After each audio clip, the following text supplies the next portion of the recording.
Madame, Monsieur, bienvenue dans Vox News, votre rendez-vous quotidien de l'actualité. Je suis Fanny Wegscheider. À la une de l'information de ce mercredi 24 mai 2017.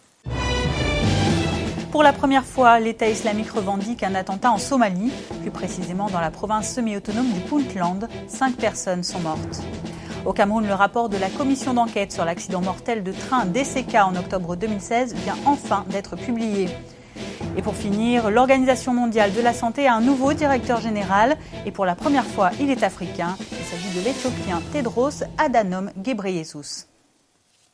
Bonsoir à tous. Les islamistes Chebab ont nié la responsabilité d'un attentat suicide commis mardi soir dans la ville portuaire de Bosaso, dans la région semi-autonome du Puntland, au nord-est de la Somalie. C'est l'État islamique qui a revendiqué cette toute première attaque sur le sol somalien et qui a tué 5 personnes près d'un point de contrôle. Parmi les victimes figuraient un officier des forces de sécurité qui ont essayé d'arrêter l'assaillant et 4 civils. La police annonce également 12 blessés. Le kamikaze a déclenché son gilet explosif lors de son interpellation. Des témoins rapportent qu'il visait un hôtel où des fonctionnaires locaux ont l'habitude de se réunir avant d'avoir été stoppés. Toujours dans la région du Puntland, des pirates somaliens s'en sont à nouveau pris à un bateau étranger. Mardi, les pillards ont détourné un navire iranien avec 20 membres de son équipage à bord. Assaillie au large de la ville de Kandala, l'embarcation a ensuite été emmenée vers son port. Au moins 8 attaques contre des bateaux ont été recensées dans la zone ces derniers mois, dont 3 détournements réussis. Des assauts qui semblent montrer une recrudescence de la piraterie dans cette zone de la Corne de l'Afrique, où la pratique avait repris en 2005 avec un pic en 2011 avant de disparaître presque totalement. Ce regain de banditisme marin en 2017 pourrait être la conséquence de la pauvreté et du manque de ressources actuelles des pêcheurs somaliens, ainsi que le relâchement des compagnies maritimes qui souhaitent réduire leurs coûts. 3 policiers ont été tués mercredi dans l'explosion d'une mine dans l'est du Kenya, dans la région de Liboy. Le véhicule de patrouille dans lequel se déplaçaient les policiers a heurté un engin explosif improvisé tout près de la frontière avec la Somalie. Les djihadistes du groupe somalien Al-Shabaab ont revendiqué l'attentat. Les autorités militaires kenyanes n'ont pas annoncé le nombre de blessés, mais la Croix-Rouge kenyane évoquait sur son compte Twitter le nombre de 8 policiers.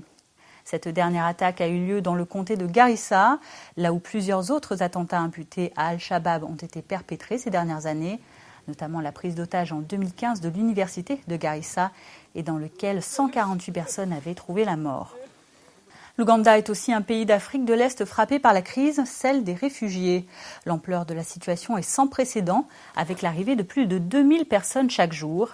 Aujourd'hui, l'Ouganda accueille la plus grande population de réfugiés en Afrique, plus d'1 200 000, et dont 74% originaires du Soudan du Sud.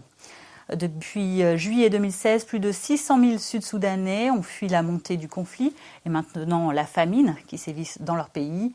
Près de 100 arrivent chaque jour dans le camp de Bidi Bidi. En un an seulement, le campement est devenu le plus grand centre d'accueil de réfugiés au monde. Avec 275 000 personnes, Bidi Bidi a même dépassé le camp de Dadaab au Kenya, précédemment le plus occupé. L'Ouganda offre aux réfugiés des terres, des permis de travail, la liberté de mouvement et de l'argent pour des petites exploitations agricoles. Les migrants sud-soudanais sont aussi aidés par des organisations internationales. L'UNICEF les fournit en eau, le Haut-Commissariat des Nations Unies pour les réfugiés leur procure des abris et le Programme alimentaire mondial une aide alimentaire. Mais avec un nombre d'arrivées de réfugiés doublé en un an, difficile pour le PAM de continuer à financer ses opérations pour la période de mai à octobre 2017. Le programme présente un déficit de 60 millions de dollars américains, soit plus de 35 milliards de francs CFA et plus de 53,5 millions d'euros. Il n'y a rien à manger. Tout le monde est en panique. La nuit, vous ne pouvez pas dormir à cause des combats. C'est très difficile.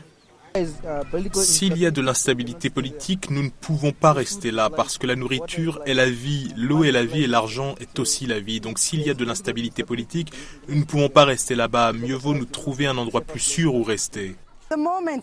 À l'heure actuelle, environ 2000 personnes arrivent en Ouganda par jour et le Programme alimentaire mondial doit leur fournir un soutien alimentaire et nutritionnel vital. Nous dépensons actuellement 16 millions de dollars par mois pour soutenir les réfugiés et nous avons un déficit de 60 millions de dollars au cours des 6 prochains mois. Nous avons besoin du soutien des donateurs et des gouvernements là-bas pour nous aider à nourrir ces personnes alors qu'elles continuent d'arriver. De l'autre côté du lac Victoria, 2 hauts responsables tanzaniens du secteur des mines ont été limogés mercredi par le président John Magufuli. Le ministre des Mines et le chef de l'Agence nationale d'audit minier ont été licenciés après la publication d'un rapport qui met en cause les entreprises minières du pays et qui sous-déclarerait la valeur de leurs exportations. La décision prise par le président tanzanien symbolise la montée des tensions entre le gouvernement et le secteur industriel qui nie toute pratique d'évasion fiscale. L'exploitation minière représente environ 4% du produit intérieur brut de la Tanzanie. Rejoignons à présent l'Afrique centrale. Au Cameroun, après plusieurs mois d'attente, le rapport de la commission d'enquête chargée de faire la lumière sur la catastrophe d'ECK et placé sous la responsabilité du Premier ministre en octobre 2016 a été finalement rendu public hier, mardi 23 mai. Dans un communiqué signé du ministre secrétaire général à la présidence de la République, la commission d'enquête a établi la responsabilité à titre principal du transporteur, la société Camrail, dans le déraillement du train le 152 d'Intercity du 21 octobre 2016 et qui avait fait officiellement 79 morts. Les causes et les responsables du drame d'ECK ainsi que des mesures y relatives à prendre dans le compte-rendu de Steve Gabinguena.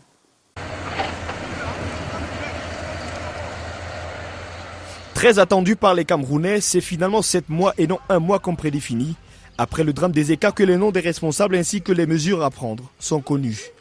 La commission d'enquête a clairement établi la responsabilité à titre principal de la société Camrail dans le déraillement du train Intercity numéro 152. C'est la substance d'un communiqué du secrétariat général de la présidence de la République rendu public ce 23 mai 2017. Le rapport met en cause une vitesse excessive, 96 km/h dans une proportion de voies où la vitesse est fortement limitée à 40 km/h. En cause aussi la défaillance du système de freinage, la surcharge du convoi et la rallonge inappropriée de la rame. Plus grave encore, le refus de la prise en considération par la hiérarchie de Camrail des réserves émises par le conducteur du train du fait des anomalies et défaillances précitées. Si les résultats de l'enquête sont 7 mois après l'accident restés muets sur les chiffres officiels des morts, blessés et personnes jusqu'ici introuvables, le président de la République, Paul Biya, ayant pris connaissance de ces conclusions, prescrit notamment des sanctions appropriées à l'encontre des responsables de Camrail, dont l'implication est reconnue dans l'enquête, et d'éventuelles sanctions en justice après transmission du rapport pour qu'elle tire toutes les conséquences de droit. Par ailleurs, Paul Biya a ordonné qu'une somme de 1 milliard de francs CFA soit débloquée et reversée à l'ensemble des victimes ayant droit à titre d'assistance complémentaire et que l'indemnisation des victimes par la société Camrail s'achève dans les meilleurs délais. Il a également instruit l'érection d'une stèle en souvenir des victimes dans la ville d'ECK, lieu du déraillement. Dans la foulée de la publication des résultats de cette enquête, le gouvernement camerounais entend auditer la convention de concession signée en janvier 1995 entre Camrail et l'État du Cameroun, ainsi que les 2 avenants conclus en 2005 et en 2008. L'objectif avoué étant de donner une plus grande présence à l'État du Cameroun dans la dite société, détenue à 75% par le groupe français Bolloré.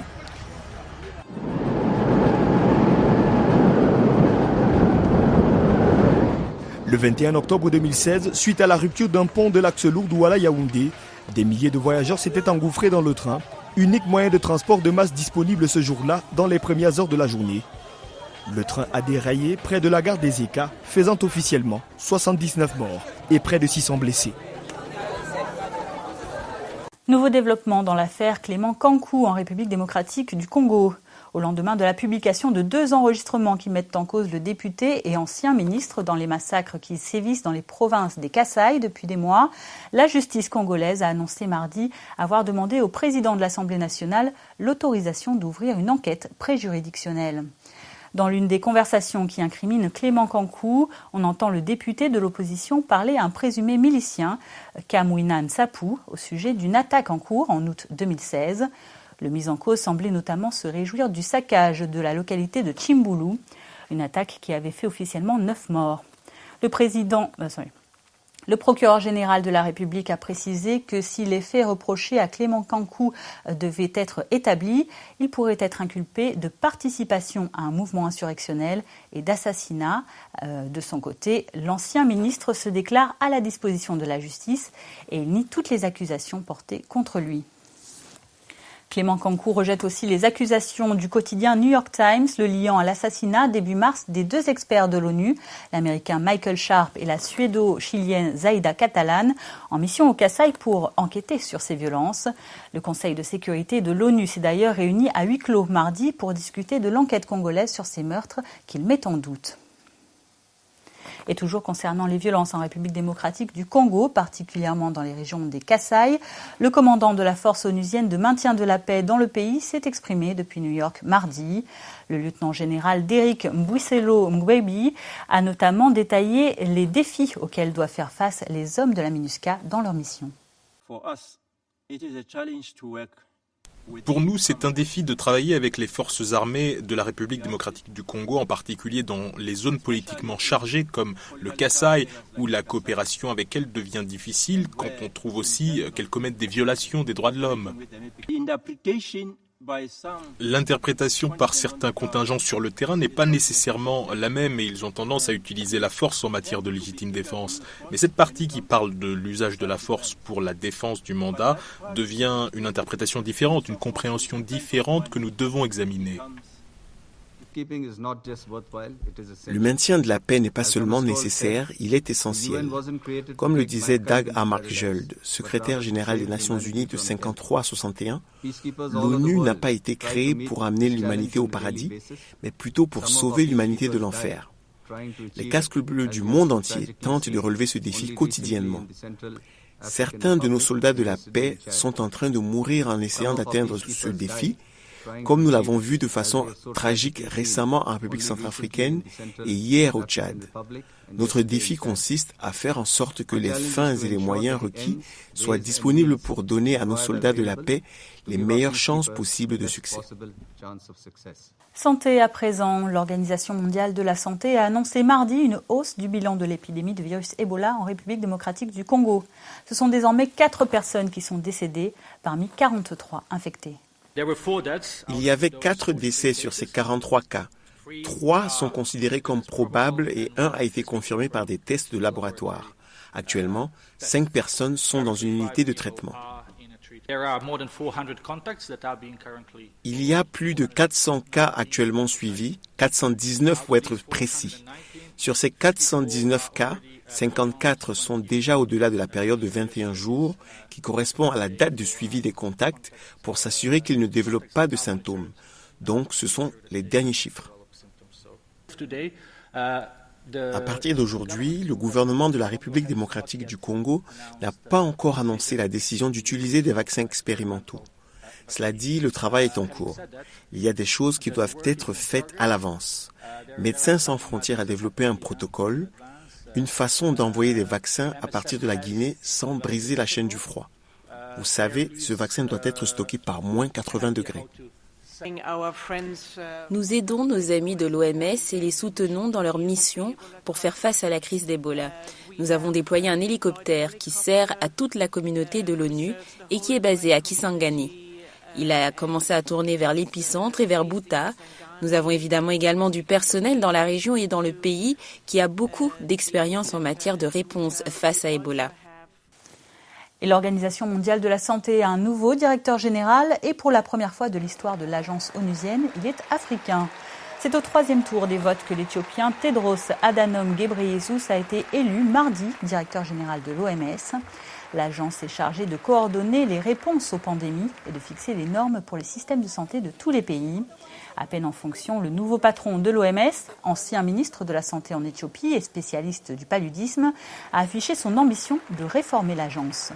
Le nouveau chef de l'OMS âgé de 52 ans a été élu face au Britannique David Nabarro, qui avait été envoyé spécial pour les Nations Unies pour la lutte contre Ebola, et la Pakistanaise, le docteur Sania Nishtar. Et Tedros Adhanom Ghebreyesus prendra ses fonctions à la tête de l'une des plus importantes agences des Nations Unies le 1er juillet. La 70e Assemblée de l'Organisation mondiale de la santé, sur proposition du conseil d'administration, nomme Tedros Adhanom Ghebreyesus directeur général de l'Organisation mondiale de la santé. Cette élection est sans précédent et apporte de la transparence à cette organisation et une grande légitimité à son directeur général. J'utiliserai cette légitimité pour faire les changements et les réformes dont cette belle organisation a besoin pour retrouver la confiance des États membres et de chaque citoyen de ce monde. À l'heure actuelle, seulement environ la moitié des personnes du monde ont accès aux soins de santé sans appauvrissement. Cela doit être considérablement amélioré. Le chemin pour tous est vraiment clair. Les objectifs de développement durable donnent à l'OMS l'occasion d'augmenter considérablement l'accès aux soins de santé. Ensemble, nous allons sauver et améliorer les vies de nos frères et sœurs les plus vulnérables. C'est mon engagement le plus solennel. Je crois en nous. Je crois en nous. Nous pouvons faire la différence à travers des partenariats et des collaborations. Tout est possible. Retroussons-nous les manches, ensemble pour un monde en meilleure santé. L'Éthiopien prend la succession à la tête de l'OMS de la chinoise Margaret Chan, qui a dirigé l'organisation pendant plus de 10 ans. La directrice générale sortante dresse un fier bilan de son action. Le monde entier a été malheureux avec l'épidémie d'Ebola de 2014 qui a dévasté les populations de la Guinée, du Libéria et de la Sierra Leone. C'était la première expérience de l'Afrique de l'Ouest face à Ebola et cette épidémie a pris tout le monde par surprise, dont l'Organisation mondiale de la santé. Mais l'Organisation mondiale de la santé a fait de rapides corrections.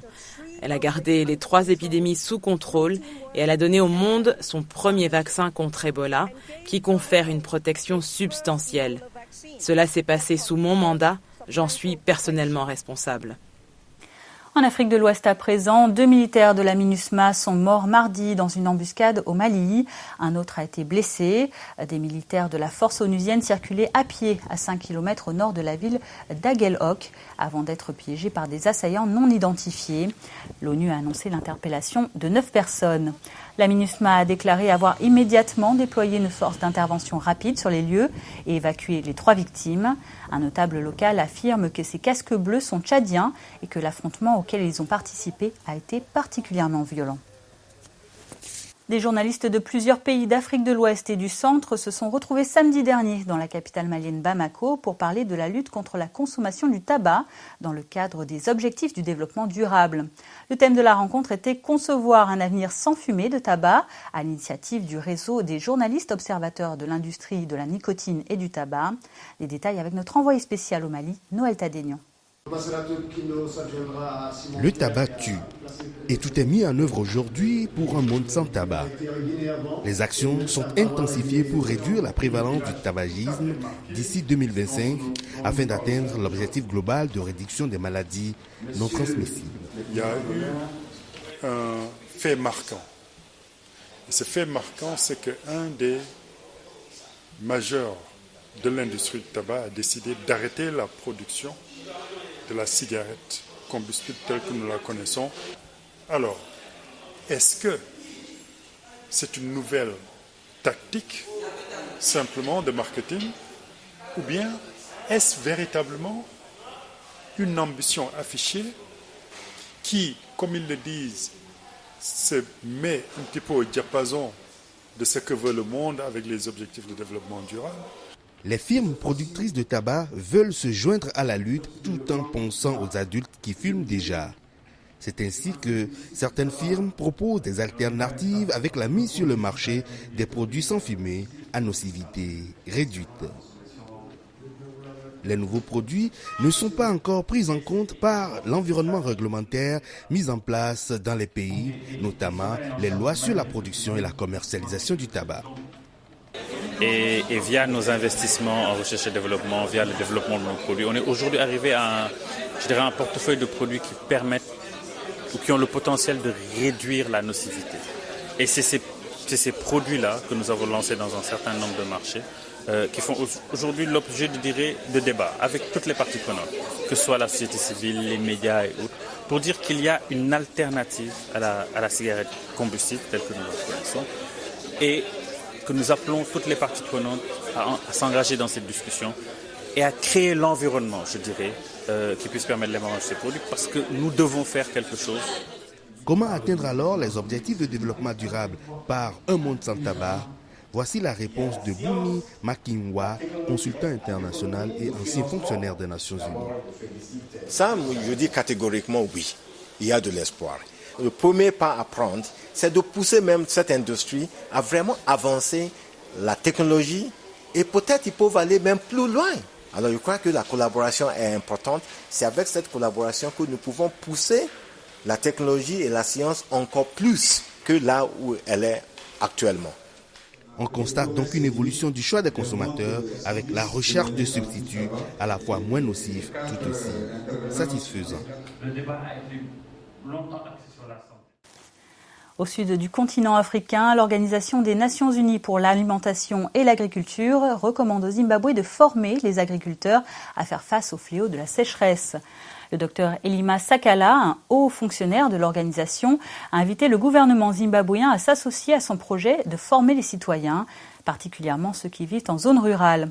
Pour le moment, le programme alimentaire mondial a commencé à distribuer de la nourriture aux villageois violemment frappés par la sécheresse et que la mort de nombreux troupeaux de bétail laisse affamés. 2 millions de personnes ont besoin d'une aide alimentaire à cause de l'aridité, en cause le phénomène El Niño dû au changement climatique et qui a provoqué une grave sécheresse en Afrique australe, mais aussi occidentale. Ce que je pense personnellement, c'est que nous devons bâtir une capacité de résilience dans la communauté parce que c'est quelque chose avec laquelle elles devront vivre pendant longtemps. Chaque année, c'est comme si c'était une surprise pour tout le monde. Je pense également que c'est du mandat de la FAO de bâtir cette capacité de résilience. C'est l'un des 6 objectifs stratégiques de la FAO. On bâtit cette capacité de résilience chez les fermiers et dans les communautés dans lesquelles nous opérons. Nous avons mis en place plusieurs projets et formations, par exemple les directives et normes d'urgence qui sont un moyen de renforcer la résilience au sein des communautés dans lesquelles nous travaillons. Mon enfant ne peut pas aller à l'école parce qu'il a faim. Il y a des moments où les gens finissent par se nourrir des fruits sauvages ou de différents types d'herbes parce qu'il n'y a rien d'autre à manger. Quelques-uns finissent par aller à la pêche, évidemment ceux qui habitent près des rivières. En bref, au nord du continent, le président algérien Abdelaziz Bouteflika a nommé mercredi un nouveau Premier ministre. Abdelmadjid Tebboune remplace Abdelmalek Sellal, ancien homme de confiance du chef de l'État. Dans le gouvernement sortant, Abdelmadjid Tebboune occupait les fonctions de ministre de l'Habitat. Cette nomination fait suite à un remaniement gouvernemental attendu après les élections législatives du 4 mai dernier, remportées par le Front de Libération Nationale, parti au pouvoir depuis l'indépendance algérienne. Nouveau drame dans la Libye voisine, au large de laquelle au moins 20 migrants sont morts dans un naufrage mercredi. Les corps ont été repêchés par des gardes-côtes italiens et le Phoenix, un navire humanitaire affrété par l'ONG maltaise MOAS, présent sur les lieux. Parmi les victimes figurent de très jeunes enfants. Environ 200 personnes seraient tombées de leur embarcation surchargée. 500 à 700 personnes étaient à bord du bateau en bois qui naviguait à environ 20 milles nautiques au large de Zouara, à 100 km à l'ouest de la capitale libyenne, Tripoli. Au total, une quinzaine d'opérations de secours étaient en cours mercredi au large de la Libye. La veille, les gardes-côtes italiens ont coordonné le secours d'environ 1500 migrants et les Libyens de 237 autres. Dans le reste du monde, alerte maximale au terrorisme au Royaume-Uni. Au lendemain de l'attaque suicide survenue lundi soir à Manchester, les autorités ont annoncé hier soir avoir porté l'état d'alerte terroriste au niveau critique. C'est une première depuis 2007 et cela signifie un risque d'attentat imminent. Près de 1000 soldats sont en cours de déploiement sur les sites sensibles et la police enquête désormais sur un possible réseau et écarte la thèse d'un acte isolé du kamikaze. 4 hommes sont actuellement auditionnés par la police dans le cadre de l'enquête, dont le frère du tueur, Salman Abedi, un étudiant britannique de 22 ans d'origine libyenne qui a fait sauter sa ceinture d'explosifs à la fin du concert de la chanteuse pop américaine Ariana Grande. L'attentat a fait 22 morts, pour la plupart des enfants de 8 à 18 ans et une soixantaine de blessés. Nous avons conclu sur la base des enquêtes d'aujourd'hui que le niveau d'alerte devrait être renforcé de grave à critique. Cela signifie que des officiers de police armés, responsables de tâches comme la garde de sites clés, seront remplacés par des membres des forces armées, ce qui permettra à la police d'augmenter considérablement le nombre d'officiers armés en patrouille dans les endroits clés. Et à noter que l'arrestation d'un homme qui portait sur lui un couteau près de Buckingham Palace à moins d'1 minute du passage de la reine ne serait en rien en lien avec le terrorisme. En football, suite de la Coupe du monde de football des moins de 20 ans qui se déroule actuellement en Corée du Sud. La Zambie s'est qualifiée ce matin pour les 8e de finale. Les champions d'Afrique junior en titre se sont fait peur en étant menés 2-0 par l'équipe d'Iran. 4 buteurs différents ont renversé la situation pour les juniors Chipolo-Polo. De son côté, l'Afrique du Sud a perdu face à l'Italie par 2-0. C'est la deuxième défaite de l'équipe africaine en 2 matchs et qui est maintenant pratiquement éliminée du tournoi. Et toujours en football, triste nouvelle. Luis Oscar Foulonné, l'ancien entraîneur du club ivoirien de l'ASEC, est décédé lundi au Maroc à l'âge de 78 ans. Celui que l'on surnommait El Professor avait remporté à la Ligue des champions d'Afrique avec l'ASEC en 1998. L'entraîneur argentin a continué sa carrière africaine au Maroc, où il gagne de nouveau la Ligue des champions avec le Raja en 1999. Oscar Foulonné va entraîner plusieurs autres clubs au Maroc, puis en Libye et en Tunisie durant les années 2000. C'est la fin de ce journal. Avant de nous quitter, voici le rappel des principaux titres développés ce soir. Pour la première fois, l'État islamique revendique un attentat en Somalie, plus précisément dans la province semi-autonome du Puntland. 5 personnes sont décédées. Au Cameroun, le rapport de la commission d'enquête sur l'accident mortel de train DCK en octobre 2016 vient enfin d'être publié. Et pour finir, l'Organisation mondiale de la santé a un nouveau directeur général et pour la première fois, il est africain. Il s'agit de l'Éthiopien Tedros Adhanom Ghebreyesus. C'est la fin de cette édition. Merci à vous de l'avoir suivi. Je vous donne rendez-vous demain pour un nouveau journal Vox News. Bonne suite de programme sur votre chaîne panafricaine.